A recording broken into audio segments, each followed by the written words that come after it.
नमस्कार मित्रांनो, मी Gayatri Nemade. Durga scholar maths गाईडमध्ये आपले मनापासून हार्दिक स्वागत. मित्रांनो, 22 डिसेंबर 2024 म्हणजे आजच्या दिवशी NMMSचे आपला 8वीचा पेपर झालेला आहे. तर आपल्या हातामध्ये शालेय क्षमता चाचणी सॅटचा पेपर आलेला आहे. मॅथ्सची संपूर्ण डिटेलमध्ये स्पष्टीकरणांचा व्हिडिओ आपण अपलोड केलेलाच आहे. डिस्क्रिप्शन बॉक्समध्ये लिंक दिली आहे, त्यावरून तुम्ही चेक करू शकता आणि आपले उत्तरं तपासू शकतात. आज आपण आत्ता बघणार आहोत विज्ञानाच्या संपूर्ण 35 प्रश्नांची उत्तर सूची. चला तर मग आपण लगेच सुरुवात करूया. प्रश्न पहिला आहे, 3 डिग्री तापमानाच्या सेल्सिअस श्रेणीतील फरक हा फॅरनहाइट श्रेणीमध्ये डॅश इतका असतो. तर त्याचं उत्तर आहे पर्याय क्रमांक 2, 5.4 डिग्री सेल्सिअस. त्यानंतर क्वेश्चन नंबर 2 आहे, ढग व जमीन यांच्या दरम्यान वीज चमकणे ही घटना सिद्ध करते की डॅश. याचं उत्तर आहे पर्याय क्रमांक 3, विद्युत वाहक वायुरूप माध्यमातून होऊ शकते, म्हणून पर्याय क्रमांक 3 त्याचं करेक्ट उत्तर येणार आहे. त्यानंतरचा पुढचा प्रश्न बघू. क्वेश्चन आहे, खालील आकृतीत लवकणिका.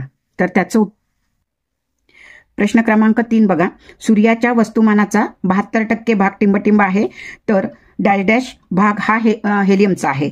तर 72% भाग हायड्रोजनचा आहे आणि 26% भाग कुणाचा आहे? हेलियमचा आहे, म्हणून योग्य उत्तर होतं पर्याय क्रमांक 4. त्यानंतरचा पुढचा प्रश्न बघूया. 4 नंबरचा प्रश्न आहे, आलेखाचे निरीक्षण करा आणि चूक विधान आपल्याला पर्यायातून निवडायचं आहे. तर यामध्ये पहा, वातावरणीय दाब उंचीनुसार वाढत जातो. वातावरणाचा दाब हा उंचीनुसार काय होतो? उंचीनुसार कमी कमी होत जातो. त्यानंतर 2000 ते 6000 मीटर दरम्यानच्या वातावरणीय दाबाचा फरक हा 6000 ते 10,000 म्हणजे मीटर इतका असतो. समुद्र सपाटीवरील वातावरणीय दाब सर्वाधिक असतो. तर ह्याप्रमाणे आपल्याला हे 4 पर्याय दिलेले आहेत. तर आपल्याला चुकीचं विधान करायचं आहे. वातावरणीय दाब उंचीनुसार वाढत जातो, वाढत नाही जात, तर तो काय होतो? कमी होत जातो. इथे आपल्याला दिसतंय कमी होत जातो, म्हणून पर्याय क्रमांक काय आहे? 1 हे त्याचं करेक्ट उत्तर होतं. त्यापुढील प्रश्न बघूया. क्वेश्चन नंबर 5, बरोबर विधान ओळखा. करेक्ट सेंटेन्स आपल्याला निवडायचं आहे. तर यामध्ये कॅलिडोस्कोपमध्ये तयार झालेली रचना नेहमी सारख्या असतात. कॅलिडोस्कोप व पारदर्शीमध्ये तयार झालेल्या प्रतिमांची संख्या सारखी असते. कॅलिडोस्कोपमध्ये तयार झालेल्या प्रतिमांची बहुसंख्य पटीत म्हणजेच असते, परंतु पारदर्शीत केवळ 2 प्रतिमा तयार होतात. आणि कॅलिडोस्कोपमधील आरशांमध्ये 60चा कोन म्हणजे 60 अंशाचा कोन असतो व पारदर्शीतील आरशातील प्रतिमा म्हणजे आरशामध्ये तो 45 डिग्रीचा कोन असतो. आता हे आपल्याला करेक्ट उदाहरण सांगितलेलं आहे. तर हे वरची 3ही उदाहरणं काय आहेत? विधान आहेत, चुकीचे आहेत, म्हणजे करेक्ट उत्तर आपल्याला काय मिळालं आहे? पर्याय क्रमांक 4. त्यानंतर प्रश्न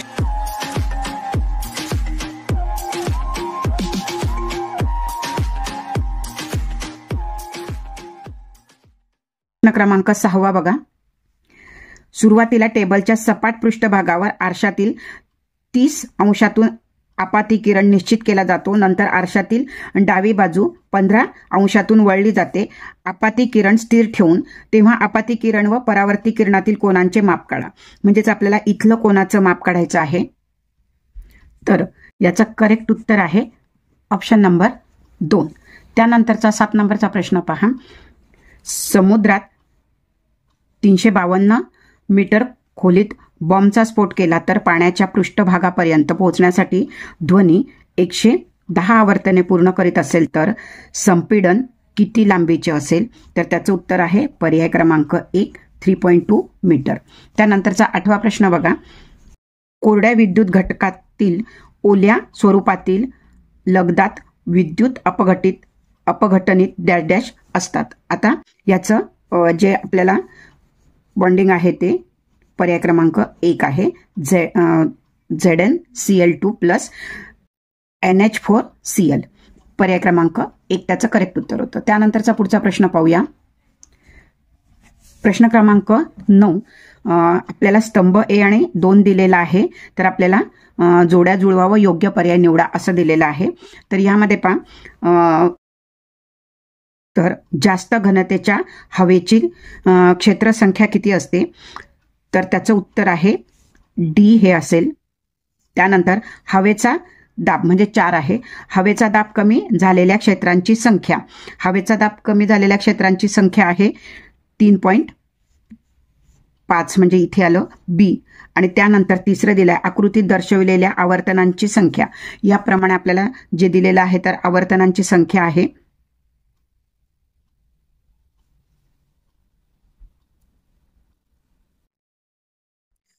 तर त्याचं उत्तर बी म्हणजेच पर्याय क्रमांक 2 हे त्याचं करेक्ट उत्तर आहे. त्यानंतरचा 10वा प्रश्न बघा आपल्याला असा दिलेला आहे प्लावक बलाशी निगडित सत्यविधान. बुडणाऱ्या पदार्थाचे आकारमान वाढविल्यास आणि द्रवाची घनता कमी केल्याने ते वाढते. हेच आपलं सत्यविधान आहे. पर्याय क्रमांक 1 त्याचं करेक्ट उत्तर होतं. त्यानंतरचा पुढचा प्रश्न बघूया. 11 नंबरचा प्रश्न, राहुल आकृतीप्रमाणे ए ते डी पर्यंत जातो. ए ते डी पर्यंतचे विस्थापन काढा. ए पासून याप्रमाणे बी, सी आणि डी याप्रमाणे जातो. तर आपल्याला त्याचं विस्थापन काढायचं होतं. म्हणजेच त्याचं उत्तर आहे पर्याय क्रमांक 1. याप्रमाणे उत्तर मिळालेलं आहे. यामध्ये बघा 30 कसं आलं. पायथागोरसनुसार एडीचं अंतर विचारलेलं आहे. हे जर आपण असं पूर्ण जर केलं तर पायथागोरसनुसार यांच्या वर्गांचे बेरीज करून त्याचा स्क्वेअर रूट काढला तर आपल्याला उत्तर मिळतं. म्हणजेच लेंथ बीडी जर काढली तर वर्गमुळामध्ये 10 स्क्वेअर रूट ऑफ 2चा वर्ग अधिक 10 स्क्वेअर रूट ऑफ 2चा स्क्वेअर करायचा. वर्गमुळामध्ये 10चा वर्ग होतो 100 आणि वर्गमूळ निघून जाईल 2 येईल अधिक इथे पुन्हा 10चा वर्ग 100 आणि इथे 2 याप्रमाणे येईल. तर इथे वर्गमुळामध्ये 200 अधिक 200 बरोबर किती मिळतात. वर्गमुळामध्ये 400 आणि याचं वर्गमूळ किती होतं 20 मीटर. हेच आपल्याला इथे 20 मीटर मिळालं. या दोघांची जर बेरीज केली तर आपल्याला 20 अधिक 10 30 मिळतं. म्हणून पर्याय क्रमांक 1 हे उत्तर बरोबर होतं. त्यानंतर पुढचा प्रश्न बघा. 12 नंबरचा प्रश्न आहे बोरच्या अणु प्रारूपांसंबंधित पुढील असत्य आधार तत्व कोणते आहे. तर यामधलं याचं उत्तर आहे पर्याय क्रमांक 2. विशिष्ट कक्षेत असताना इलेक्ट्रॉनची ऊर्जा स्थिर नसते. तर हे असत्य विधान आहे. त्यानंतरचा पुढचा प्रश्न आहे 13 नंबरचा. पाणी व संयुगात हायड्रोजन व ऑक्सिजन या घटकांचे वजनी प्रमाण अनुक्रमे टिंबटिंब असते. तर यांचे वजनी प्रमाण 1:8 असते. म्हणजे 1:8. ऑप्शन नंबर 4 करेक्ट होतं. पुढचा प्रश्न लगेच बघू. 14 नंबरचा क्वेश्चन आहे संयुगे व रेणुसूत्रे दिलेली आहेत त्यापैकी चुकीची रेणुसूत्रे असणारी जोडी कोणती. तर चुकीची आपल्याला आहे इथे सोडियम कार्बोनेट. सोडियम कार्बोनेटची इथे आपल्याला चुकीची जोडी आहे. कारण याचं सूत्र आहे Na2CO3. म्हणून आपल्याला चुकीची जोडी निवडायला सांगितली. पर्याय क्रमांक 2. 15 नंबरचा प्रश्न आहे हवा प्रदूषके व त्यांचे स्रोत दिलेले आहेत त्यापैकी चुकीची जोडी निवडायची आहे. तर चुकीची जोडी आहे सल्फर डायऑक्साईड आम्लवर्षा. कारण फक्त आम्लवर्षा ही सल्फर डायऑक्साईड आणि नायट्रोजन ऑक्साईड हवेत सोडल्यामुळे होते. फक्त सल्फर डायऑक्साईडमुळे नाही होत. आणि त्याचप्रमाणे कसं आहे की हे आम्लधर्मीय असतं. म्हणजेच दूषित प्रदूषकांमुळे होते. म्हणून चुकीचं आपल्याला दिलेली जोडी होती पर्याय क्रमांक 3. त्यानंतरचा पुढचा प्रश्न आहे 16 नंबरचा. पुढील असत्य विधान कोणते. तर यामध्ये भिन्न भिन्न क्लोराईड क्षार बनवण्याकरता नायट्रिक अम्ल वापरतात. हे काय होतं चुकीचं विधान होतं. असत्य विधान आहे. म्हणून पर्याय क्रमांक 4 त्याचं उत्तर येईल. त्यानंतर 17 नंबरचा प्रश्न आहे ताज्या चुन्याच्या निवळीत कार्बन डायऑक्साईड वायू थोडा वेळ जाऊ दिल्यास कोणता पदार्थ तयार झाल्यामुळे चुन्याची निवळीत दुधाळ होते. तर तिच्यात होतं कॅल्शियम कार्बोनेट. म्हणून पर्याय क्रमांक 3 त्याचं करेक्ट उत्तर होतं. त्यानंतरचा पुढचा प्रश्न बघा.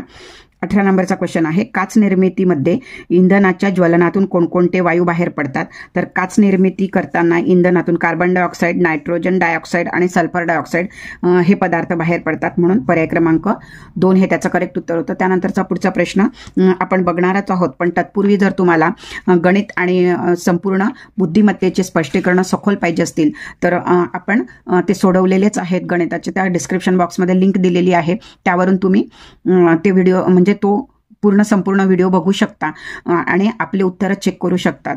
त्यासाठी तुम्ही चॅनल सोबत राहा. बेल आयकॉनला क्लिक करा. नवीन असाल तर चॅनल सबस्क्राईब करा. चला पुढचा 19 नंबरचा प्रश्न बघूया. 19 नंबरचा पुढीलपैकी विसंगत घटक ओळखा. Hydrogen chloride, sodium chloride, magnesium chloride, potassium chloride. तर याचा हायड्रोजन क्लोराईड ही विसंगत घटक आहे. त्यानंतर पर्याय क्रमांक 20 संयुगे व घटक मूळ द्रव्ये दिलेली आहेत. पैकी चुकीची आपल्याला जोडी निवडायची आहे.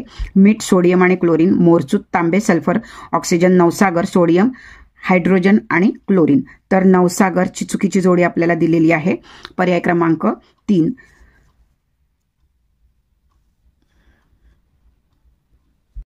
21 नंबरचा क्वेश्चन आहे. पुढीलपैकी धातू खजिन्यांचा गट कोणता? तर त्याचं उत्तर आहे पर्याय क्रमांक 1. त्यानंतरचा पुढचा 22 नंबरचा प्रश्न बघा. कॅमेऱ्याच्या फ्लॅश बल्बमध्ये खालीलपैकी कोणता घटक वापरतात? तर त्यामध्ये मॅग्नेशियम हा घटक वापरतात. म्हणजे पर्याय क्रमांक 4 त्याचं करेक्ट उत्तर होतं. त्यानंतरचा 23 नंबरचा प्रश्न बघा. कीटकांना आकर्षित करण्यासाठी व ते पकडून ठेवण्यासाठी पाने आणि फुलांमध्ये अनुकूल झालेले असते. त्यामुळे वनस्पती स्वतःची कोणती गरज भागवतात? तर वनस्पती त्यातून नायट्रोजनची गरज भागवतात. म्हणून पर्याय क्रमांक 2 हे त्याचं करेक्ट उत्तर होतं. त्यानंतरचा पुढील प्रश्न आहे 24 नंबरचा. गाय या प्राण्याचे वैज्ञानिक नाव काय आहे? तर त्याचं आहे बोस टॉरस. पर्याय क्रमांक 4 त्याचं करेक्ट उत्तर होतं. 25 नंबरचा प्रश्न आहे. पेशीतील हरित लवकाच्या साहाय्याने प्रकाश संश्लेषण करणारे सजीव ओळखा. तर यामध्ये हे सगळे आळंबी, मशरूम आणि कॅन्डिडा हे सगळे परजीवी आहे. म्हणून सजीव काय आहे? पर्याय क्रमांक 1 क्लॅमेडोमोनास. 26 नंबरचा प्रश्न आहे. वेगळा घटक ओळखा. A, B, C आणि D. हृदयविकार कशामुळे होतो? तर यामध्ये रक्ताची चाचणी करणे, हृदयविकाराच्या याच्यासाठी बायपास सर्जरी करणे, पेसमेकर बसवणे आणि स्टेंटस टाकणे. तर आता ह्यामध्ये जे आहे या सगळ्या क्रिया हृदयविकारामध्ये केल्या जातात, ही केली जात नाही. म्हणून पर्याय क्रमांक 3 हे त्याचं करेक्ट उत्तर होतं. त्यानंतरचा पुढचा 27 नंबरचा क्वेश्चन आहे. आम्लपर्जन्यामुळे अप्रत्यक्षपणे कोणते जड धातू वनस्पतीमध्ये शोषली जाऊन अन्न साखळीत शिरतात? तर त्यामध्ये कॅडमियम आणि मर्क्युरी. पर्याय क्रमांक 1 हे त्याचं करेक्ट उत्तर होतं. त्यानंतरचा 28 नंबरचा प्रश्न अयोग्य काय करायचे? जोडी ओळखायची आहे. सल्फर डायऑक्साईड SO2 त्यामुळे आपल्याला डोळ्यांचा दाह, श्वसन मार्गाचा दाह होतो.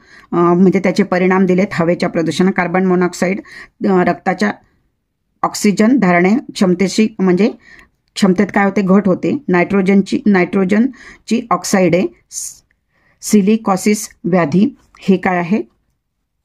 अयोग्य जोडी आहे. म्हणून पर्याय क्रमांक 3 हे त्याचं करेक्ट उत्तर आहे. त्यानंतरचा पुढचा प्रश्न आपण लगेच बघूया. 29 नंबरचा प्रश्न आहे. इलेक्ट्रिकल सामान, फिटिंग इत्यादी साधनांमुळे लागलेली आग कोणत्या प्रकारात येते? तर ती E वर्गीय प्रकारामध्ये येते. म्हणजे पर्याय क्रमांक 2 त्याचं उत्तर बरोबर होतं. प्रश्न क्रमांक 30. रसायनोपचार, किरणोपचार, रोबोटिक सर्जरी यासारखे उपाय व उपचार कोणत्या रोगांसाठी वापरतात? तर हे कॅन्सरसाठी वापरतात. त्यानंतर किरणोपचार म्हणजेच काय? रेडिएशन हे कर्करोगामध्ये वापरले जातात. म्हणून पर्याय क्रमांक 4 हे त्याचं काय होतं? करेक्ट उत्तर होतं. त्यानंतर 31 नंबरचा प्रश्न आहे. कोणत्या रक्तगटाचा शोध डिकास्टेलो आणि स्टर्ली यांनी लावला? तर A, B गटाचा शोध त्यांनी लावला. म्हणून पर्याय क्रमांक 1 हे त्याचं उत्तर होतं. त्यानंतर 32 क्रमांकाचा प्रश्न आहे.